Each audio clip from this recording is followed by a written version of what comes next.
Vamos a cambiar de tema, vamos a hablar ahora de cáncer de ovario y cómo se puede prevenir, la importancia de tener información, de hacer los chequeos, de que nos cuidemos. Si no te cuidas, nadie lo va a hacer por vos. ¿Qué lo ocasiona al cáncer de ovario? Vamos a hablar con el doctor Jair Fernández Caram, que ya nos acompaña. Bienvenido, ginecólogo del Hospital Español. ¿Cómo estás, Jair? Muy buen día, chicos. Gracias por la invitación ante todo. No, y gracias por darle el espacio a esta patología que es tan importante. Totalmente. Arranquemos por qué lo genera al cáncer de ovario, cómo surge en nosotras. Bien, una buena pregunta. El cáncer de ovario en realidad tiene múltiples causas que lo pueden disparar. Una de ellas, que es la que más peso tiene y la que más frecuencia nos da en la aparición de esta enfermedad, es una cuestión del estigma ovárico, que se llama. El estigma ovárico es el daño que va sufriendo el ovario durante cada ovulación de la mujer, ¿sí? Por eso se dice que es más frecuente esta patología en mujeres que han tenido ovulaciones sin interrupción a lo largo de su vida, mujeres que no han tenido hijos, ¿sí? Entonces, o mujeres que no han consumido anticonceptivos a lo largo de su vida. Entonces son mujeres que han estado expuestas a ovulaciones constantes durante todo el largo de su vida o de su periodo ginecológico, ¿no? Esa es una de las etiopatogenias más frecuentes que tenemos científicamente estudiado que produce el cáncer de ovario. Entre otras tantas, por supuesto, no dejan de haber factores genéticos, hereditarios y demás.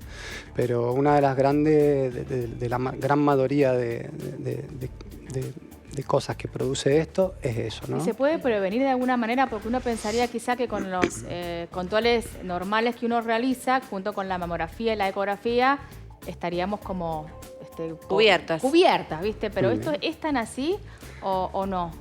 Bien, es una muy buena pregunta. Quiero que esto se entienda bien como para no desalentar el tema de los controles, que son importantísimos, ¿no? Lamentablemente no está avalado en ninguna parte del mundo, ningún estudio, ninguno, que lo prevenga a ciencia cierta el cáncer de ovario, ¿sí? Pero esto no tiene que confundirse la gente cuando me escucha de decir, bueno, el doctor está diciendo esto, no me controlo, total me va a tocar. No, no es así, ¿no? La idea es que la mujer acuda a sus chequeos ginecológicos anuales. Si su ginecólogo de cabecera les está diciendo que vayan una vez al año. Por supuesto, si hay que chequearse antes porque la mujer padece una patología, hay que ir antes, ¿no? Pero es importante que no dejen de ir porque en ese estudio, entre otras cosas que pedimos, como vos bien mencionaste, Papa Nicolau, mamografía, ecografía mamaria, pedimos un estudio que es la ecografía ginecológica, ¿sí? Que puede ser transvaginal o a través del abdomen, dependiendo de algunas cosas, ¿no? En esa ecografía lo que buscamos es pesquisar, encontrar la patología maligna de ovario, el cáncer de ovario, en el estadio más pequeño que podamos, ¿sí? Porque está estudiado que cuando lo encontramos en esa fase, la resolución del problema es mucho más fácil, ¿sí? Al paciente tiene un mejor pronóstico, eso quiere decir que le va mucho mejor, ¿no? Pero mi pregunta es, sumada a la Danita, ¿es silencioso? Sí. O sea, ustedes pueden captar tal vez ya un ovario enfermo en un estadio avanzado y yo no darme cuenta, ¿o no? Exacto, es una buena pregunta. Bueno, volviendo un poco a la pregunta de ella, ¿no? No tenemos ese estudio que nos avise meses antes, años antes, va a pasar algo malo en el ovario. Entonces, ¿cuál es la idea? No dejamos de ir al control ginecológico para cuando sucede algo, encontrarlo lo más prontamente posible. Volviendo a tu pregunta, Majo, lamentablemente el 75% de los casos de patología maligna del ovario es mucho. Lo encontramos en estadios avanzados, estadios 3 o 4. Nosotros casi tenemos 7 de 10, digo, es muchísimo. Sí, mucho. 7,5 de cada 10. ¿Por qué? Sí. Lo encontramos en un estado avanzado, un poco lo que vos mencionaste al principio. Es una enfermedad que es bastante silente. Nosotros en el Hospital Español somos un centro de derivación que nos mandan de patología de todo Mendoza o de Cuyo. De esta índole, pues somos un centro referente en esto. Y el tema es que, aunque les parezca increíble, el paciente muchas veces llega, sí, la gran mayoría de las veces, 7,5 de cada 10 pacientes. Pero no como se pide, vos, por ejemplo, la ecografía, la transvaginal seguido, porque por ahí no siempre te la piden, como los otros exámenes y la colbo y el PAP. Si eso se hiciera de una forma más asidua, ¿cambiaría el pronóstico del que estás hablando? No. ¿no? No, está estudiado que este 75% que yo te digo es haciendo una ecografía ginecológica al año. Es decir, que cuando la mujer se salteó esa ecografía anual, va a ser a esa estadística, ese porcentaje aún peor, ¿no? Pero por eso, porque no va a hacerse el estudio o porque no sintió dolores o porque no sintió nada y... Un poco volviendo a lo que vos, es silente y es asintomática la patología. Entonces, hay mujeres que nos pasa, ¿sí? Mire, vengo a traer estos estudios, tienen un año justo y encontramos un problema en el ovario, lo empezamos a estudiar, bueno, resulta que suele ser maligno, ¿no? Y la mujer, bueno, ¿cómo? He hecho mis estudios, ¿de qué sirvió esto? Bueno, O sea, en un año ya la cuestión puede cambiar, por puede eso cambiar la importancia de no totalmente, dejarse estar. puede cambiar totalmente. ¿Piensa si hay un factor hereditario? El factor hereditario, como charlábamos al principio, tiene un peso, pero no es un peso mayor. Es de un 5 a un 10% de todas las patologías malignas en el ovario que encontramos.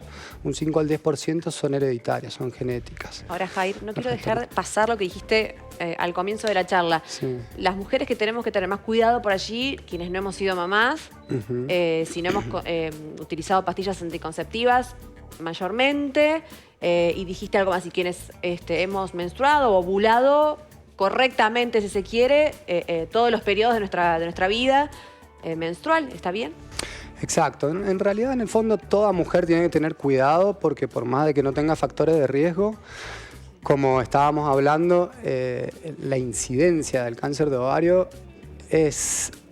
no es que sea, ahora vamos a hablar de incidencia, pero una vez que uno lo detecta está en estadio avanzado en un 75% de los casos. Es decir, toda mujer ya de por sí no debería dejar de realizar su control ginecológico anual, ¿no? Desde ya. Sí. Ahora bien, ¿quién está un poquito más al resguardo de esto?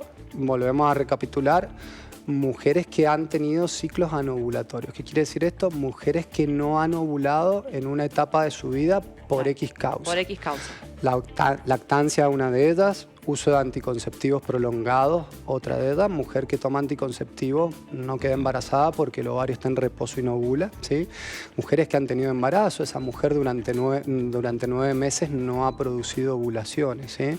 Entonces esas mujeres es como que están un poquito más al resguardo de la patología. Se Acá suma le la, estamos- la premenopausia, perdón, Majito, la Sí. mujer premenopáusica, ¿se suma a eso, entendiendo que los cambios de ovulación se dan también o no? Que haya mayor menos incidencia, ¿no? Ese grupo etario también que te lo iba a Bien. preguntar. Ahí hay que hacer una salvedad también porque es una muy buena pregunta la tuya. Si yo te estoy hablando de que uno de los mayores riesgos es el estigma ovárico, esta pequeña herida que genera la ovulación, el óvulo al salir del ovario, Sí. uno pensaría con total razón de que la mujer que ingresó en menopausia sale del grupo de riesgo. Bueno, Claro. no es tan así, porque la incidencia, que es lo que vos me preguntabas, está entre los 40, la franja de los 40 años y los 80, con Ah, es muy mayor amplio. frecuencia entre los 50 y los 70. Teniendo en cuenta que la mujer argentina está entrando en menopausia entre los 49 y los 51 Claro. años, o sea, me quedan 20 años por delante de la menopausia que yo tengo que tener cuidado. Hay que Bueno, tener y cuidado. ahí viene la pregunta del por qué. O sea, no estoy ovulando. Claro. Salí del peligro que Jair nos comenta. Bueno, sí, pero tuve muchos años anteriormente que estuve volando y eso me pone en riesgo y también tengo ese pequeño porcentaje de un 5 al 10% de los cánceres genéticos, Mira, ¿no? interesante lo que estás diciendo, muy. Pero iba a decir que le damos un valor a la pastilla anticonceptiva entonces acá. Sí. Un importante valor. Sí, Nos sí. protege. Ahora, esto no quiere decir que todo el mundo tenga que salir corriendo ahora a tomar pastillas anticonceptivas, ¿no? No, Pero está descrito que paciente que ha tomado por tiempos prolongados pastillas anticonceptivas, el riesgo sería un poco menor, ¿no? ¿Cuánto es ese porcentaje menor, digo? Porque por ahí se podría tomar como una manera preventiva, digo, o recomendar tomar anticonceptivos y no otro método anticonceptivo. Mira, el número exacto como tal no existe, sí, pero sí se sabe que los grupos que han sido controlados con anticonceptivos versus los que no, desarrollan un menor porcentaje de Cuando riesgo una de mujer cáncer entra de en ovario. menopausia, ¿sería recomendable extirparlo? Es una excelente pregunta. Mira, a nosotros nos pasa un caso muy frecuente en los consultorios quirúrgicos nuestros que vienen pacientes derivadas para operar.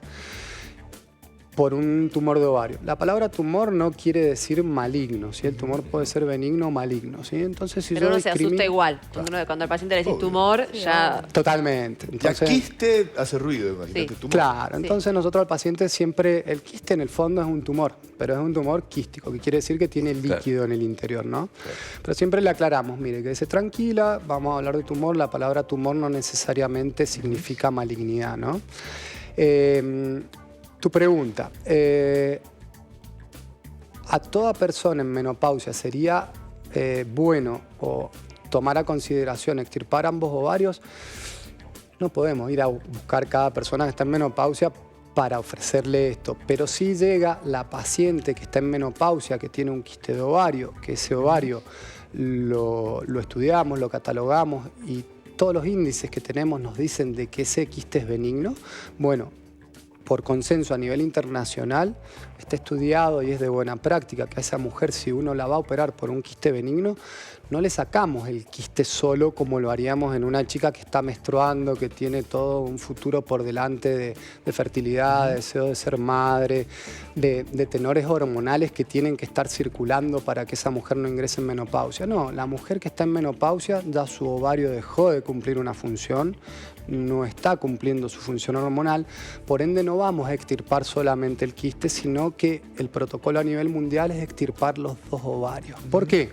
Porque son dos ovarios que no están funcionando y por más de que sea una patología maligna, si yo saco solamente el quiste le estoy dejando ese riesgo 20 años o lo que fuese hacia adelante hasta que pase los 70 años de que ella contraiga un cáncer de ovario. Entonces, extirpamos los dos ovarios, resolvemos el problema del quiste benigno y le sacamos el riesgo a futuro de un cáncer de ¿Y ovario. con la herencia qué pasa? Por Bien. ejemplo, caso Angelina Jolie, tenía una herencia genética su mamá murió de cáncer de ovario, ella decide joven, también que le extirpen. ¿Ahí qué pasa? ¿Qué consideran los médicos y qué postura toman ustedes también? Excelente. Bueno, ese caso resonó y trajo un poco al tapete, a la mesa, estas dudas, ¿no? No es que apareció con este caso, ya desde antes se hablaba, ¿no? La situación es la siguiente. Cualquier paciente que enfrente este problema de cáncer de ovario, lo que nosotros ponemos son riesgos, prioridades en esa mujer. ¿Cuál es la prioridad número uno? Sacarla del riesgo de vida que está poniendo esta patología. Una vez que la sacamos de ese riesgo de vida, que la mujer está bien, está estable, compensada, que la hemos sacado de esa línea que la pone cerca de un peligro, recién ahí nos empezamos a ocupar de la parte genética, ¿no? Dentro de nuestro equipo tenemos genetistas, ¿sí? Que toda paciente, por más joven o más grande que sea, tenemos una consulta con un integrante de nuestro equipo que son genetistas y ellos lo que hacen es investigar si este 5 al 10% de los cánceres que son genéticos es real, si a la paciente en cuestión que nosotros derivamos le tocó caer dentro de ese 5 a 10%. Entonces lo que ellos hacen es estudiar varios genes, pero los que más resuenan, y justo en el caso que vos mencionaste, son dos genes que se llaman BRCA1 y BRCA2. Son dos genes que si están mutados, ¿sí? Que la genetista luego nos manda un informe mutado, quiere decir que el gen está funcionando erróneamente, que no está cumpliendo su funcionamiento.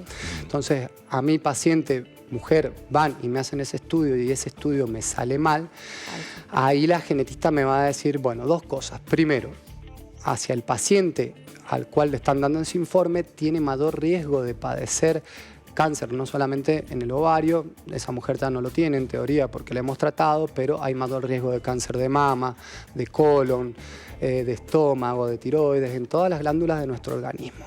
Primero, riesgo a la mujer a la cual estamos tratando. Y segundo, riesgo al entorno familiar, si esa mujer tiene hijas, tiene hermanas, madre, ¿no? Entonces ahí lo que se hace, si ese gen está mutado, es al entorno familiar íntimo, citarla con nuestra genetista y ella va a evaluar si amerita o no hacer estudios genéticos sobre la descendencia para ver si esas pacientes tienen este riesgo genético aumentado, que fue el caso de Angelina Jolie. Ella tenía a su madre con un cáncer de mama, de ovario, si mal no recuerdo. Entonces ella se hace estos estudios y a ella le aparece que el riesgo en ella estaba latente. Entonces ahí el genetista lo informa y le dicen, mire, no es tan exacto, no es que te digan en el año 2030, 30 Sí, de no, mayo por vos vas a supuesto. tener riesgo. No, pero Entiendo. está en un porcentaje grande o menor de ese riesgo. Entonces, el paciente vuelve a nuestra consulta con el informe del genetista y nos informa, bueno, mira, pasó esto, ¿qué hago? ¿No? Tengo un riesgo mayor. Claro. Y bueno, ahí es donde nos tenemos que sentar a hablar. Bueno, la chance es X, es tanta, es grande, entonces lo recomendable para tu caso, si ya tenés maternidad cumplida, un montón de cosas, es que bueno, que hagamos la extirpación de ese ovario para evitarte un cáncer de ovario en futuro. El otro tema es que sea demasiado joven, no tenga hijos todavía, tenga ese deseo de maternidad, los estudios están demasiado bien y le digamos, bueno, mira, tu deseo de maternidad son prontos, cumplilo y después de cumplir ese deseo de maternidad vemos de hacer una resolución de esto, ¿no? Doctor Jair Fernández Caram, Sí. gracias por visitarnos en el programa. No, por favor, gracias a ustedes por el espacio y ha sido un gusto. Y saludos a todo el gran equipo de cirugía ginecológica allá en el español. Gracias, Bueno, Jair. muchas gracias, muy Gracias. amables.